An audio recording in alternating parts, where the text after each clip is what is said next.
Saludamos a todos los que nos visitan en nuestros videos de la trompeta de Dios. Ahora que en esta ocasión queremos tratar el gran milagro de pasar de muerte a vida. El presente mensaje está dirigido no solo a nuestros hermanos creyentes cristianos, sino también a nuestros amigos que aún no conocen a Cristo. Debemos comenzar dando relevancia al principio de que la vida solo se encuentra en Dios. Y esa vida está en su Hijo, en Jesucristo. Jesucristo es la vida. Como consecuencia de la caída de Adán, toda persona al nacer a este mundo físico nace muerta espiritualmente, porque no tiene la vida de Cristo en ella. Entonces, ¿cuál es la solución para esa humanidad que nace muerta? Leemos en Efesios, en el capítulo 2, en el versículo 1, dice: y Él, o sea Cristo, os dio vida a vosotros cuando estabais muertos en vuestros delitos y pecados. El gran problema y tragedia de la humanidad, de toda la humanidad, es que desconoce que todos los humanos, mujeres y hombres, nacen muertos espiritualmente. Y esto no es solo un problema escatológico de la muerte, o sea, del más allá, como diciendo: ¿estaré yo preparado para enfrentar la muerte? Bueno, si es que hay un más allá, no es mi problema actual, puede alguien pensar, pero sí que es un problema actual. Es un problema de la cotidianidad, con sus amargas secuelas. Todos los humanos nacen muertos, y así siguen creciendo, muertos y produciendo males y perversidades. Y como la vida solamente está en Cristo, entonces los hombres y mujeres sin Cristo están espiritual muertos ahora. Pero el caso es que los muertos no ven ni oyen. Sus delitos y pecados los mantienen muertos, ciegos y sordos. No importa que tengan alguna religión, eso es natural, pero ellos no saben que la religión engaña a los hombres. Eso es una gran verdad. La religión les promete alguna especie de ilusoria e insegura salvación, aunque esa salvación les esté costando dinero. Pero escuchen bien, si un muerto recobra vida, es porque resucita. Así también, del mismo modo, si un muerto espiritualmente recibe vida, entonces resucita y empieza a ver y a oír usando los vivificados sentidos del espíritu. Porque tristemente, con sus sentidos físicos, no tienen ojos ni oídos sino para la maldad. Pero, ¿quién tiene esa vida que necesitan los hombres y mujeres que caminan por el mundo? ¿Quién se la puede dar? Nosotros, los creyentes, sabemos que Cristo murió y resucitó. De manera pues que la vida espiritual en los seres humanos existe solamente a partir de la resurrección de Cristo. Para participar de la vida espiritual hay que resucitar, pasar de muerte a vida. Dice el apóstol Pablo: Dice, eso está en Romanos 6:5. Dice, porque si fuimos plantados juntamente con Él, es decir, con Cristo, en la semejanza de su muerte, así también lo seremos en la de su resurrección. Por favor, léanlo en Romanos capítulo 6, versículo 5. Por eso a los creyentes se nos dice, si pues habéis resucitado con Cristo, buscad las cosas de arriba, donde está Cristo sentado a la diestra de Dios. Poned la mira en las cosas de arriba, no en las de la tierra. Eso lo puedes leer en Colosenses capítulo 3, los versículos 1 y 2. ¿Qué significa eso? Que la vida resucitada de Cristo es igualmente vista como algo de lo que participan ya los creyentes. El Señor resucitó y nos trae esa vida de resurrección a todos los que creemos en Él. Cualquier creyente que no esté participando de la vida de resurrección de Cristo, pues sencillamente está perdiendo el tiempo.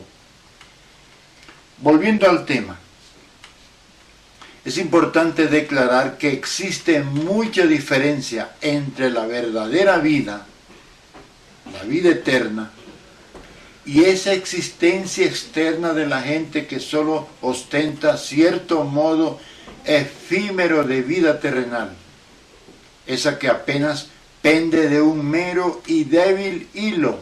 La vida de todos pende de un mero y débil hilo. Hermanos, es necesario precisar que la gran verdad de que Dios concede su propia vida a los hombres no ha sido bien aclarada debido a la deficiencia, una deficiente traducción bíblica. Por ejemplo, el idioma griego usa una palabra diferente para cada idea de vida, mientras que en castellano solo disponemos de una, la palabra vida, la cual ha traído muchísima confusión. Veamos. En el Nuevo Testamento, una palabra griega traducida por vida es bios, para referirse a nuestra vida en este mundo físico, es la vida biológica, la vida del cuerpo. Bios en griego es nuestra vida física mientras ésta dure en esta tierra. Otra palabra griega traducida por vida también es psique, que a veces también es traducida por alma, o también vida del alma, y que es la constitución psicológica humana, porque nosotros tenemos alma humana. Entonces psique es la vida del alma, es el asiento de nuestros pensamientos, de nuestros sentimientos y de nuestra voluntad. Así como bios es la vida del cuerpo, psique es la vida del alma. Son dos clases de vidas diferentes. Entonces todos los seres humanos nacemos solo con la vida biológica y la vida psíquica. Pero escuchen, en el Nuevo Testamento existe una tercera palabra griega, que es la palabra zoe, con Z, que también la traducimos como vida. Pero en realidad se trata de una vida que solamente la tiene Dios. Zoe se refiere a la propia vida de Dios, la vida increada. La vida de Dios no ha sido creada jamás. Y esa es la vida eterna que Dios concede a los que se arrepienten y creen en Jesucristo. Y el que no tiene esa vida es considerado muerto. Esa es la vida eterna que recibe el hombre en su espíritu al nacer de nuevo, cuando ha creído en Jesucristo. Ahora bien, estar muerto ahora no significa que los hombres no existan. Sí existen, biológica y psicológicamente existen, pero esa existencia no garantiza nada para una vida eterna. Por otra parte, se ha difundido la idea de que la verdadera vida, la vida eterna, solo consiste en una existencia eterna futura, existencia como una prolongación de nuestro estado de ahora. Pero no es así. La verdadera vida consiste en mucho más que la mera existencia eterna. La verdadera vida, esa que se encuentra solo en Dios y de la que participan las personas humanas que crean en Jesucristo, consiste en un modo especial de vida que por toda la eternidad irá en un desarrollo y perfeccionamiento progresivo y en perfecta unidad con Cristo, participando más y más de su divinidad. Eso, en términos perfectamente literales, significa que los redimidos poseen desde ahora la verdadera inmortalidad. Hermanos, así como hay una vida eterna en Cristo, de la cual ya participan todos los creyentes, de la misma manera hay una muerte eterna aplicada a los incrédulos. Muerte que ya llevan en su ser, en su ADN, desde ahora. Eso significa que todo el que haya creído en Cristo ya tiene vida eterna, y todo el que no haya creído continúa en un estado de perdición llamado muerte eterna. No creer en Cristo es un fracaso eterno. Téngase en claro que la muerte no se refiere a la cesación de la existencia. Todos los muertos espirituales, si mueren así físicamente, tendrán una existencia eterna en un estado metafísico de muerte en la eternidad futura. Pero lo más dramático y grave es que el escenario, o sea, el lugar para permanecer en esa eternidad futura, es un gigantesco lago de fuego donde la gente siempre se estará muriendo, pero jamás llegan a desaparecer. Porque es importantísimo entender que la muerte no significa aniquilación, sino separación. Cuando Adán pecó, murió espiritualmente porque fue separado de Dios por su pecado. Como consecuencia, toda la humanidad nace muerta. Esa es la primera muerte. Ahora, cuando alguien muere físicamente, es porque su alma y espíritu se separan del cuerpo. Claro, el cuerpo empieza a desintegrarse, es natural. Pero hay algo importante que conocer, y es que después del juicio del gran trono blanco, al final de la era del reino milenial, en la segunda resurrección, después del milenio, los impíos serán juzgados y lanzados a un enorme lago de fuego para siempre. Eso es lo que la palabra dice que es la muerte segunda, separación total y eterna de Dios, y ahí se perderá toda esperanza. allí existirán eternamente, pero sin la vida de Dios en Cristo, por cuanto sin santidad nadie verá al Señor. Eso lo dice en Hebreos capítulo 12, versículo 14. Entonces, ya podemos ir entendiendo que la vida eterna estará siempre vinculada con la resurrección. Al creer en Cristo pasamos de muerte a vida, es decir, resucitamos.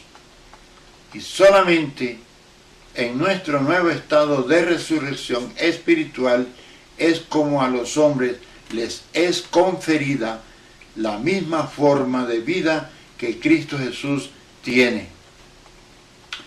En la resurrección, los creyentes reciben una modalidad de vida diferente y no apenas existencia interminable.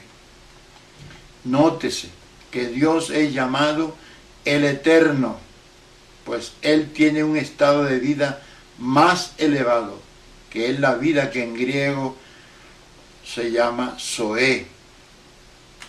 De manera pues que ya podemos ir entendiendo que la resurrección es o debe ser una realidad presente, un estado de vida para todo creyente que ame su salvación y no meramente un acontecimiento que se dará en un futuro distante.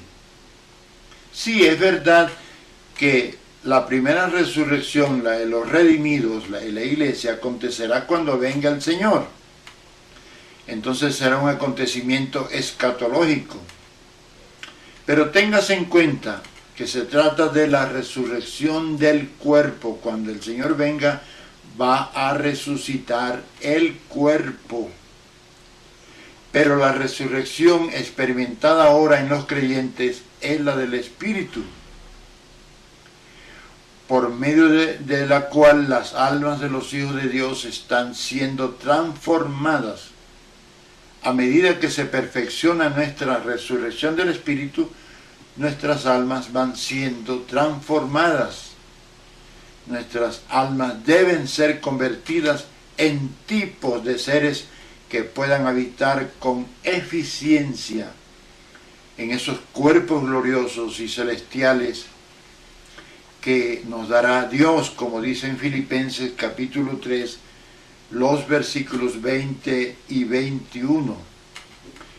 El alma humana debe ser un verdadero vehículo apropiado para la vida en las dimensiones espirituales.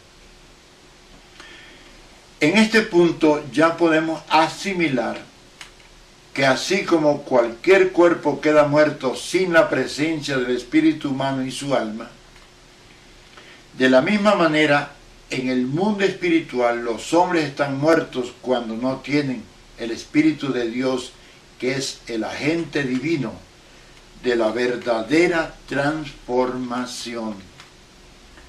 Analicemos ahora un poco acerca de la diferencia que existe entre la esfera del mundo de muerte en la que vivíamos y la esfera de gloria en el reino de los cielos a la que nos ha llamado el Señor Jesús y sus implicaciones en nuestro actual andar con el Señor. El apóstol Pablo recibió revelación al respecto. ¿Dónde moramos? ¿Dónde morábamos, antes, cuando estábamos perdidos?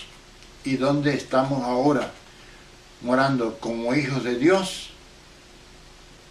En Efesios 2:2 dice, en esos pecados dice, en los cuales anduvisteis en otro tiempo, en los pecados, siguiendo la corriente de este mundo, conforme al príncipe de la potestad del aire, el espíritu que ahora opera en los hijos de desobediencia. Ahí está pintando al mismo Satanás. Cada quien en su momento, todos nosotros, como creyentes ahora, fuimos sacados de un mundo de muerte, un estado en donde no conocíamos otra forma de andar sino en nuestros delitos y pecados. Es decir, nos movíamos en el elemento natural de muerte espiritual, moral, física y eterna. No teníamos otra motivación, no podíamos ver otra cosa a pesar de que habíamos sido criados en una milenaria cultura religiosa.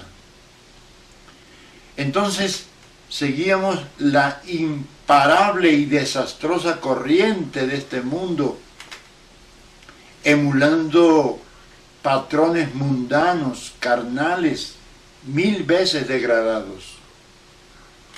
Éramos personas no regeneradas.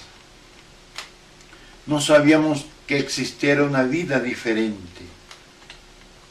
No la podíamos conocer. Claro, en ese tiempo éramos mundanos por naturaleza. Pero ahora somos ciudadanos del reino de los cielos. Ya cambió la situación. Y la diferencia es abismal.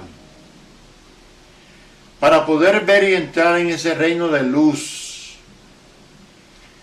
nos fue necesario haber nacido de nuevo, conforme a las palabras del Señor a Nicodemo.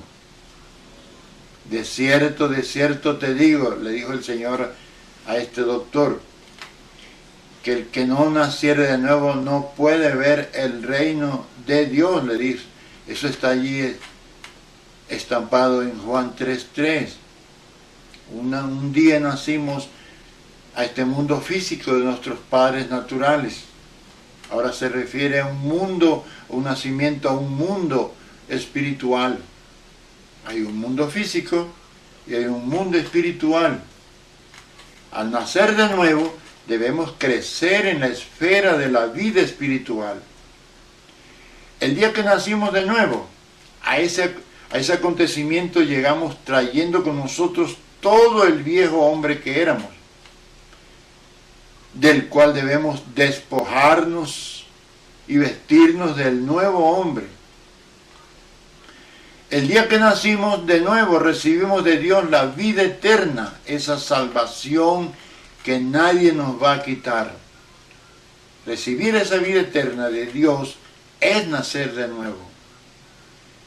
Pero debemos ser salvos de nosotros mismos.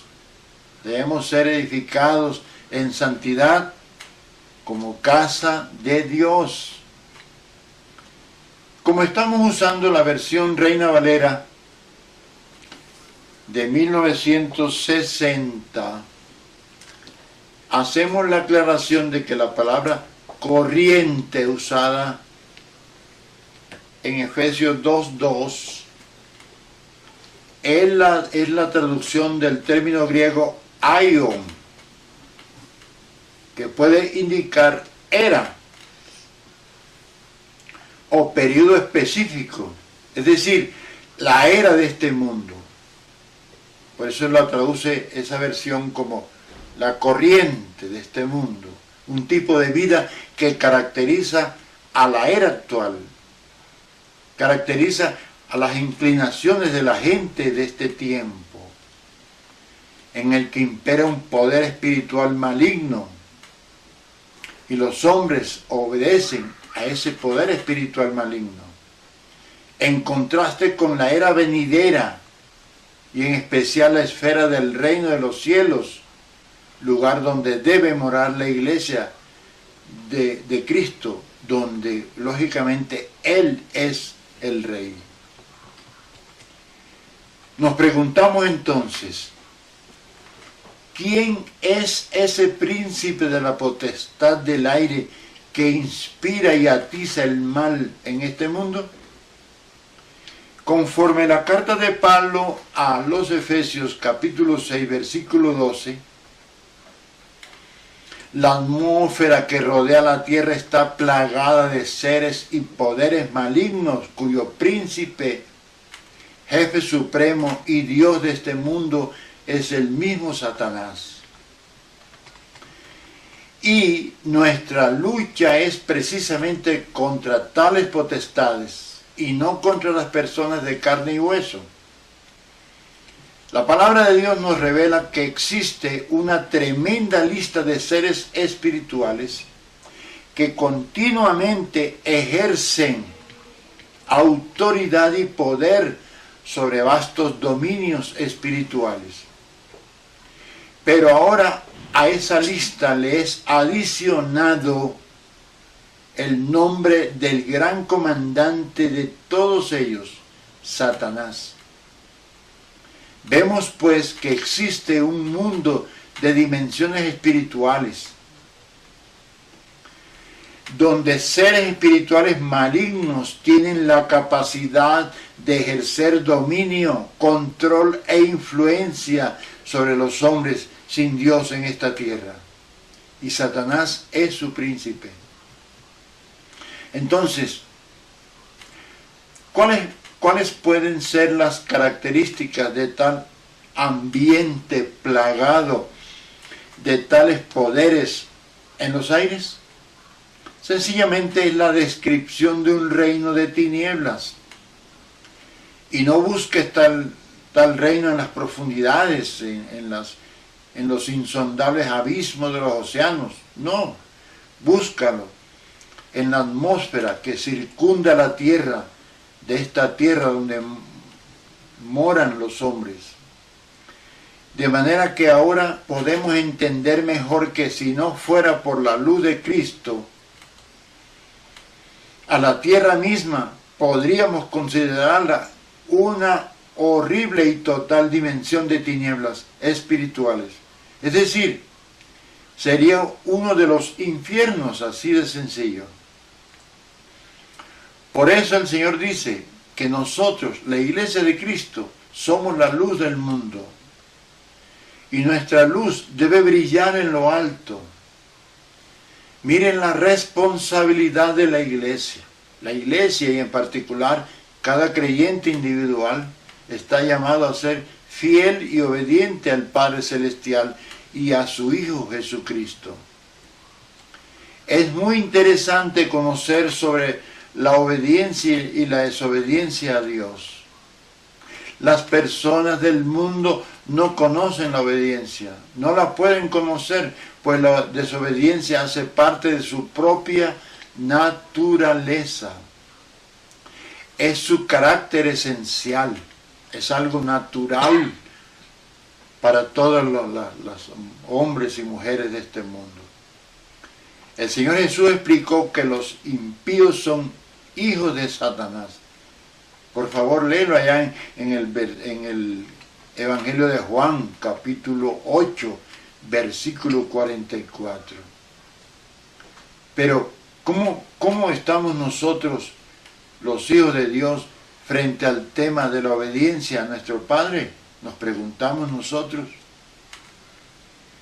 Y es necesario que lo meditemos. ¿Cómo estamos nosotros, los hijos de Dios, frente al tema de la obediencia a nuestro Padre? La Biblia dice que no todos los creyentes hacemos la voluntad del Padre que está en los cielos, como dice allá en el Evangelio de Mateo. No todo, miren lo que dice el mismo Señor, dice, no todo el que me dice, Señor, Señor, entrará en el reino de los cielos, sino el que hace la voluntad de mi Padre que está en los cielos. Dice en Mateo 7:21. ¿Cómo podrán los hombres obedecer a un Dios que no conocen? Pero se supone que nosotros los creyentes ya hemos empezado a conocerlo. ¿Podremos entender ahora que la resurrección espiritual de una persona implica un gran milagro? La revelación bíblica nos dice que somos salvos por la gracia divina. Entonces la resurrección es un milagro producto de esa poderosa gracia salvadora. para que una persona esclava de Satanás y de su propio pecado, andando en tinieblas, se convierta y esa alma sea transformada a la imagen de Cristo, necesita de una revelación divina, necesita de algo más allá de nuestras meras fuerzas humanas, necesita de algo altamente vital, algo superior a todas las promesas religiosas y embelecos filosóficos del mundo. Entiéndase bien esto. Y a pesar de que todas esas cosas tienen un relativo valor, definitivamente carecen de poder salvador, no pueden salvar y transformar un alma. Es necesaria la gracia de Dios para alcanzar ese objetivo y es absolutamente necesaria la operación de la gracia del Espíritu de Dios en cada persona. Dios ha hecho por nosotros y en nosotros una obra portentosa. Dicen en Pablo a los Efesios, en esa carta maravillosa, en el capítulo 2, versículo 6, dice, y juntamente con Él, dice Dios, con Cristo, Dios nos resucitó y asimismo nos hizo sentar en los lugares celestiales con Cristo Jesús. ¿Lo ven, hermanos? Antes pertenecíamos al mundo, a lo terrenal. Ahora pertenecemos a los lugares celestiales. Ese es nuestro hogar. La iglesia de Cristo no puede ser terrenal. Las mansiones del Señor no pertenecen a lo terrenal. Como dice el Señor en el capítulo 14 del Evangelio de Juan, versículo 2. Toda congregación cristiana que se centre en objetivos terrenales se aleja de los propósitos del Señor.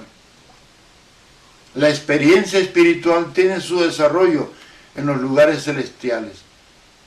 Esa es su esfera. No importa que físicamente estemos en esta tierra.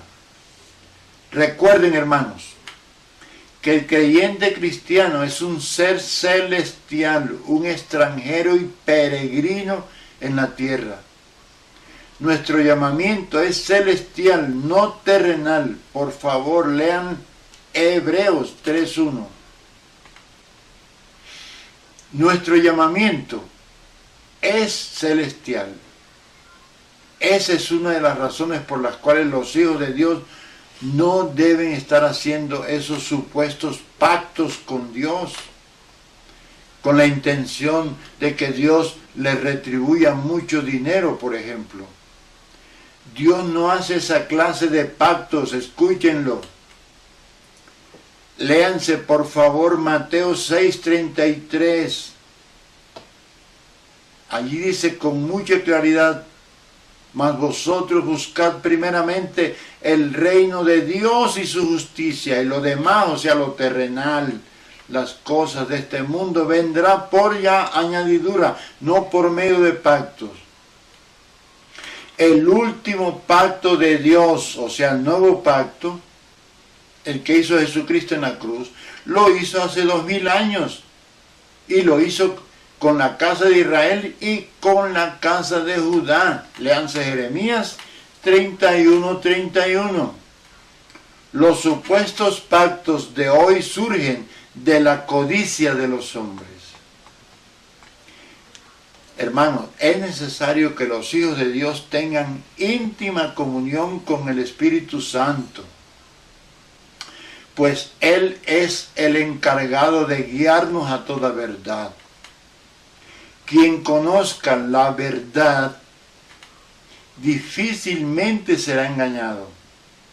El Espíritu Santo mora en el interior del creyente, en su espíritu humano. El Espíritu Santo es el mismo aceite en las lámparas de las 10 vírgenes. El Espíritu Santo es asimismo la unción del Santo. Por favor, léanlo.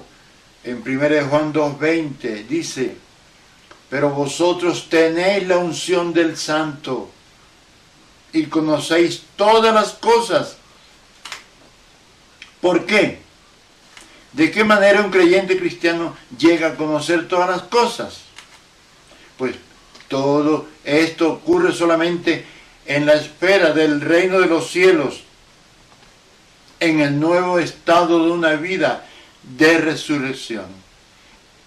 Entonces dice, en el versículo 27 de ese mismo capítulo 2 de la primera de Juan, dice, pero la unción que vosotros recibisteis de Él permanece en vosotros, no se va a salir, y no tenéis necesidad de que nadie os enseñe, de que nadie dirija tu vida, de que nadie te tenga que decir lo que tú debes hacer en tu caminar con el Señor. O sea, dice, permaneced en Él. Dice en el versículo 27. Esto significa que el Espíritu Santo que mora en ti, Él te enseña todo lo que te conviene saber. Cristo resucitó. Nosotros también resucitamos con Él. Pues todo aquello que Dios hizo por Jesucristo también lo hace por nosotros los creyentes. Cuando Cristo, el Verbo de Dios, asumió la encarnación, Él decidió identificarse con nosotros en su naturaleza humana. Y esa identificación fue completa y definitiva. No le falta nada. Asimismo, es nuestra identificación con Él en su resurrección, en su ascensión y en su glorificación. Eso se ha cumplido en nosotros y para ello es necesario, hermanos, es necesario asumir necesariamente nuestra participación en su naturaleza divina. Dice, por medio de las cuales nos ha dado preciosas y grandísimas promesas para que por ellas llegaseis a ser participantes de la naturaleza divina, habiendo huido de la corrupción que hay en el mundo a causa de la concupiscencia, lo dice el apóstol Pedro en su segunda carta, capítulo 1, versículo 4. Eso quiere decir que nosotros ahora somos miembros de la familia divina, exactamente como Él se hizo miembro de la familia humana al tomar nuestra naturaleza. Dicen en el Evangelio de Juan 1:14, dice, y aquel Verbo fue hecho carne y habitó entre nosotros y vimos su gloria, gloria como del unigénito del Padre, lleno de gracia y de verdad. Y estas son realidades que ya han comenzado en nosotros. Todo esto habla de realidades espirituales en los creyentes. Habla de una participación ya iniciada. Es decir, ya participamos de una vida celestial. No importa que continuemos en esta tierra en función de la obra del Señor. Para trabajar con Cristo hay que andar con Cristo. Y si andamos con Cristo es necesario que lo hagamos en la esfera de su resurrección. De ahí que las bendiciones a que se refiere la carta a los Efesios deben ser bendiciones espirituales y celestiales. Me da la impresión de que estas cosas hay que repetirlas, hay que machacarlas con la esperanza de que los cristianos se interesen por ellas. El poder de Dios resucitó a Cristo y lo hizo sentar a su diestra en los lugares celestiales. De la misma manera, los creyentes en Cristo van siendo resucitados espiritualmente y guiados hacia los niveles más excelsos de la existencia y por encima de los mismos poderes angelicales. Entonces, ¿qué representan para nosotros esos lugares celestiales? Y hemos hablado de un contraste. Escuchen, en Efesios 2:2 vemos que vivíamos en una esfera mundana, controlada por poderes espirituales malignos. Pero ahora los redimidos hemos sido elevados por encima de la esfera de la tierra, incluso por encima de la atmósfera terrestre, donde Satanás manifiesta sus actividades y su poder.